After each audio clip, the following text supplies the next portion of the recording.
You're watching News 3 Now this morning. It's time for kids. We're talking about vaping and what kids and families need to know. Here to help us out with that is Megan Tim, Director of Community Health with their partners at SSM Health. Good morning, Megan. Good morning. So I think the misconception with vaping, right, is that it's healthier than smoking traditional cigarettes. Is that still the case, especially among our youth? Unfortunately, that is the case. I had hoped that that would go away by now, but unfortunately, no. And flavors aren't necessarily helping our cause either. So when there's all these flavors that are on the markets, a lot of our students believe that they are smoking something that's a healthier option. It's also more enticing to smoke that option. When you go into the classrooms in Rock County and you talk to middle schoolers and other students, what else are you telling them about vaping? Yeah. So I often like to ask them, what do you know? Let's learn what you know about them first. And a lot of students do know that there's nicotine in there, that is the addictive quality of vaping. They know that it's not just water vapor, that there's got to be something else going on.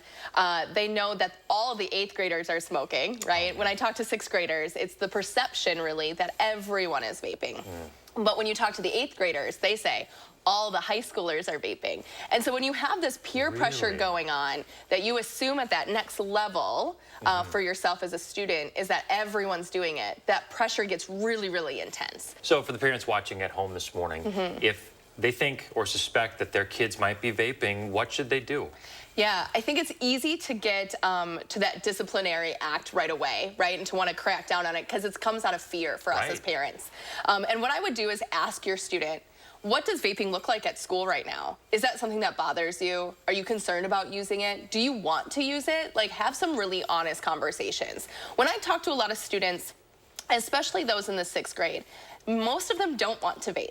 They just think that it's something that everybody does. And so when you can talk to students and say, if you really choose not to vape, let's get you the tools so that you can really stand by that decision. Let's role play. Let's talk about it because it's going to happen. Someone's going to offer a vape to a student in the middle school and high school. It's almost pretty likely for every student these days. So how do we get our teens and our, middle school age students really prepared for that and give them the tools that they need so they can feel really confident in that decision? I like that. Well, thanks for helping us out this morning on a pretty important topic. Thanks for having me.